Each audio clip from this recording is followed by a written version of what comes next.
আসসালামু আলাইকুম বন্ধুরা, আমার চ্যানেল তামান্নাস কিচেনে আপনাদের সবাইকে জানাই স্বাগত। আজ আমি একটা ডেজার্ট রেসিপি নিয়ে চলে এসেছি। এই রেসিপিটা দেখতে যতটা লোভনীয়, খেতে তার থেকেও বেশি টেস্টি হয়েছে। রেসিপিটা দেখুন কতটা সুন্দর লাগছে দেখতে। এটা হচ্ছে সাবুদানা দিয়ে ক্ষীর বানিয়েছি, যেটা বড় সাইজের সাবুদানা পাওয়া যায়। যে কোনো মার্কেটের যে কোনো গ্রোসারি শপেতে আপনারা পেয়ে যাবেন। ওই বড় সাইজের সাবুদানা দিয়ে আজকে ক্ষীর রেসিপি বানিয়েছি। দেখতেই পারেন কতটা লোভনীয় হয়েছে, খেতেও কিন্তু অতুলনীয়। আর চালের পায়েস তো আমরা সবসময় খেয়েই থাকি, এভাবে একবার বানিয়ে খেয়ে দেখুন, খুবই সুন্দর হয়েছিল।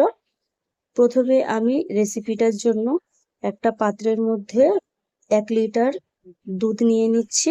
আমি এখানে আমুল দুধ ব্যবহার করেছি, আপনারা যে কোনো দুধ ব্যবহার করতে পারেন। আর পরিমাণটা হচ্ছে, আমি এখানে 150 গ্রাম সাবুদানার জন্য 1 লিটার দুধ ব্যবহার করেছি। আপনারা আপনাদের ও পরিমাণটা বুঝে দুধটা নিয়ে নেবেন। এবারে দুধটা জাল করার জন্য রেখে দিলাম। আর এখানে সাবুদানাটা আমি 1 ঘন্টা আগে ধুয়ে আর জলে ভিজিয়ে রেখেছিলাম। এবার দুধটাকে আমি প্রথমে বয়েল করে নিলাম। দুধটা বয়েল হয়ে গেলে এখানে আমি সামান্য একটু ফুড কালার দিয়ে দিচ্ছি। এটা পুরোপুরি অপশনাল, আপনারা ফুড কালারটা নাও দিতে পারেন। আর এখানে অবশ্যই 2-3টে এলাচ ফাটিয়ে দিতে হবে দুধ বয়েল হওয়ার সময়, কারণ আমার কাছে বাড়িতে ছিল না, শেষ হয়ে গিয়েছিল, তাই আমি এলাচটা দিইনি। এটা আপনারা অবশ্যই দেবেন। আর তারপর দুধটা যখন হালকা একটু কমে আসবে তখন আমি ওর মধ্যে দিয়ে দেবো সাবুদানাগুলো। এবার সাবুদানাটা দিয়ে আর কোনো কাজ নেই, এবার এটাকে অনবরত নাড়তে হবে, নেড়ে নেড়ে সাবুদানাটাকে রান্না করতে হবে।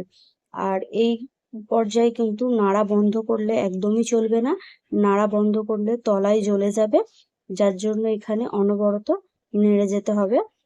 আর যখন নাড়তে নাড়তে সাবুদানাটা প্রায় 60-70% মতো সিদ্ধ হয়ে যাবে আর দুধটাও অনেকটা গাঢ় হয়ে যাবে, তখন এর মধ্যে দিয়ে দিতে হবে চিনি। আমি এখানে প্রায় 100 গ্রামের কাছাকাছি চিনি দিয়েছি, 100 গ্রাম থেকে একটু কম হবে। আর চিনিটা দিয়ে আবারও আমি এটা নেড়ে চেড়ে মিশিয়ে নেব এবং আরো কিছুক্ষণের জন্য রান্না করে নেব। আমি এখানে প্রায় আধ ঘন্টার কাছাকাছি রান্না করছি। এখানে চিনিটা যখন গলতে শুরু করবে তখন ক্ষীরটা আরো একটু পাতলা হয়ে যাবে। আবারও নেড়ে চেড়ে এটাকে 10 মিনিট মতো রান্না করে নিতে হবে, যাতে ঘনত্বটা একটু গাঢ় হয়ে যায়। আপনারা ঘনত্বটা আপনাদের ইচ্ছা মতো রাখতে পারেন। এবার আমি একটা ফ্রাইং প্যান নিয়ে তার মধ্যে কিছুটা সাদা তেল দিয়ে গরম করে নেব। আপনারা সাদা তেলের পরিবর্তে ঘিও দিতে পারেন। আর 10-12টা কাজু আর 10-12টা অ্যালমন্ড বাদামকে আমি কুচি করে রেখেছিলাম, এটাকে তেলের মধ্যে দিয়ে ভালোভাবে নেড়ে ছেড়ে একটু রোস্ট করে নেব। হালকা বাদামি কালার আসলেই বাদামগুলিকে তুলে নিতে হবে। বেশি লাল করার দরকার নেই, একটু ক্রাঞ্চনেস আসার জন্য আমি বাদামগুলোকে একটু রোস্ট করে নিলাম। এবার এটাকে আমি সরাসরি দিয়ে দেব ওই ক্ষীরের মধ্যে। এবার আমি ভালোভাবে এটাকে নেড়ে চেড়ে ক্ষীরের মধ্যে মিশিয়ে দেব। এতে এই ক্ষীরের ফ্লেভারটাও খুব সুন্দর আসে আর খেতেও খুব সুন্দর লাগে। আর যখন ক্ষীরটা খাবেন তখন মুখের মধ্যে বাদামগুলি পড়বে, যখন মিষ্টি ক্রাঞ্চি সব ধরনের ফ্লেভারটা পাবেন আর খুবই সুন্দর লাগবে খেতে। এবার আমার এই রেসিপিটা এখানে শেষ হলো। এবার আমি এটাকে সার্ভ করে নিচ্ছি।